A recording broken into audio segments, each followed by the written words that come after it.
आज मैं आप सबका एक अनजाने सत्य से परिचय कराने जा रही हूँ। हनुमान जी की राम भक्ति की गाथा पूरे संसार में गाई जाती है।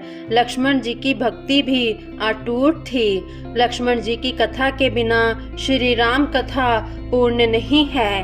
अगस्त्य मुनि अयोध्या आए और लंका युद्ध का प्रसंग छिड़ गया।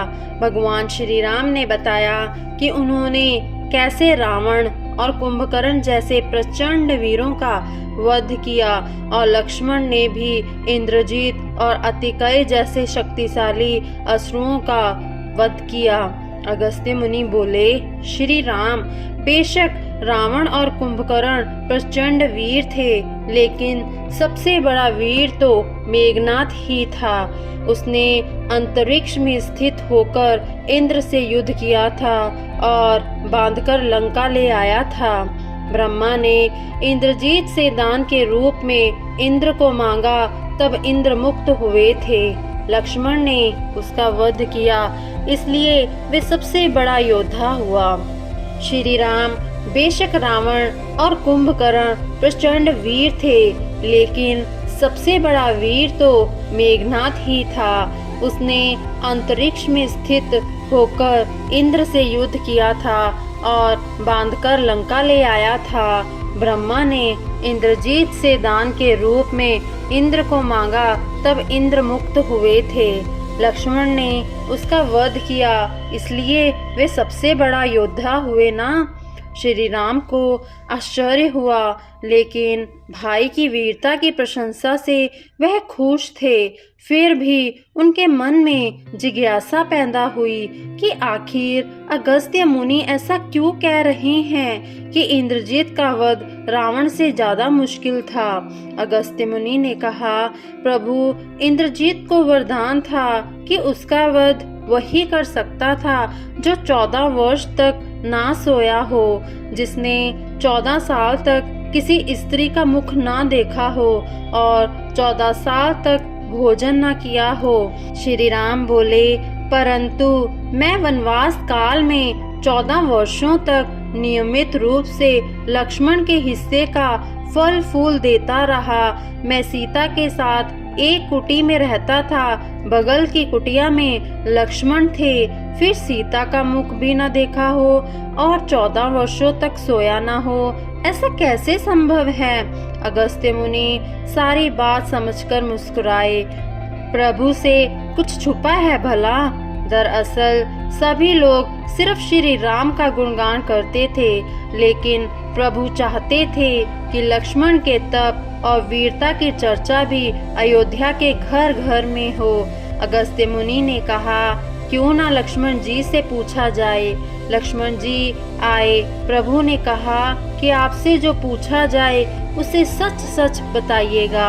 प्रभु ने पूछा, हम तीनों 14 वर्ष तक साथ रहे, फिर तुमने सीता का मुख कैसे नहीं देखा? फल दिए गए, फिर भी अनाहारी कैसे रहे और 14 साल तक सोए नहीं, यह कैसे हुआ? लक्ष्मण जी ने बताया, भैया, जब हम भाभी को तलाशते ऋष्यमुख पर्वत पर गए तो सुग्रीव ने हमें उनके आभूषण दिखाकर पहचानने को कहा।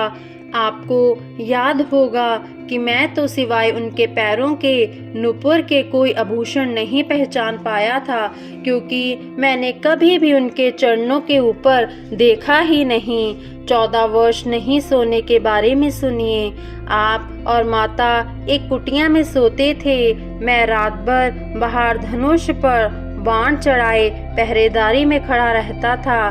निंद्रा ने मेरी आंखों पर कब्जा करने की कोशिश की तो मैंने निंद्रा को अपने बाणों से बेध दिया था। निंद्रा ने हारकर स्वीकार किया कि वह 14 साल तक मुझे स्पर्श नहीं करेगी, लेकिन जब श्री राम का अयोध्या में राज्याभिषेक हो रहा होगा और मैं उनके पीछे सेवक की तरह छत्र लिए खड़ा रहूंगा, तब वह मुझे घेरेगी। आपको याद होगा, राज्याभिषेक के समय मेरे हाथ से छत्र गिर गया था। अब मैं 14 साल तक अनाहारी कैसे रहा, मैं जो फल फूल लाता था आप उसके 3 भाग करते थे। 1 भाग देकर आप मुझसे कहते थे लक्ष्मण फल रख लो। आपने कभी फल खाने को नहीं कहा, फिर बिना आपकी आज्ञा के मैं वो फल कैसे खा सकता था। मैंने उन्हें संभाल कर रख दिया। सभी फल उसी कुटिया में अभी भी रखे होंगे। प्रभु के आदेश पर लक्ष्मण जी चित्रकूट की कुटिया में से वे सारे फलों की टोकरी लेकर आए और दरबार में रख दिया। फलों की गिनती हुई, 7 दिन के हिस्से के फल नहीं थे। प्रभु ने कहा, इसका अर्थ है कि तुमने 7 दिन तो आहार लिया था। लक्ष्मण जी ने 7 फल कम होने के बारे में बताया। उन 7 दिनों में फल आए ही नहीं प्रभु। जिस दिन हमें पिताश्री के स्वर्गवासी होने की सूचना मिली, हम निराहारी रहे। और जिस दिन रावण ने माता सीता का हरण किया, उस दिन फल लाने कौन जाता भैया। जिस दिन समुद्र की साधना कर आप उन्हें राह मांग रहे थे, और जिस दिन आप इंद्रजीत के नागपाश में बांधकर दिन भर अचेत रहे, और जिस दिन इंद्रजीत ने मायावी सीता को काटा था और हम शोक में रहे, और जिस दिन रावण ने मुझे शक्ति मारी, और जिस दिन आपने रावण वध किया, इन दिनों में हमें भोजन करने की सुध ही कहाँ थी। विश्वामित्र मुनि से मैंने एक अतिरिक्त विद्या का ज्ञान लिया था, बिना आहार किए जीने की विद्या। उसके प्रयोग से मैं 14 साल तक अपनी भूख को नियंत्रित कर सका, जिससे इंद्रजीत मारा गया। भगवान श्री राम ने लक्ष्मण जी की तपस्या के बारे में सुनकर उन्हें हृदय से लगा लिया। कोई जड़ हृदय ही होगा जिसकी आंखों से इस प्रसंग को सुनकर आंसू न निकले। जय श्री राम, जय श्री राम, जय श्री लक्ष्मण, जय श्री राम, जय श्री लक्ष्मण।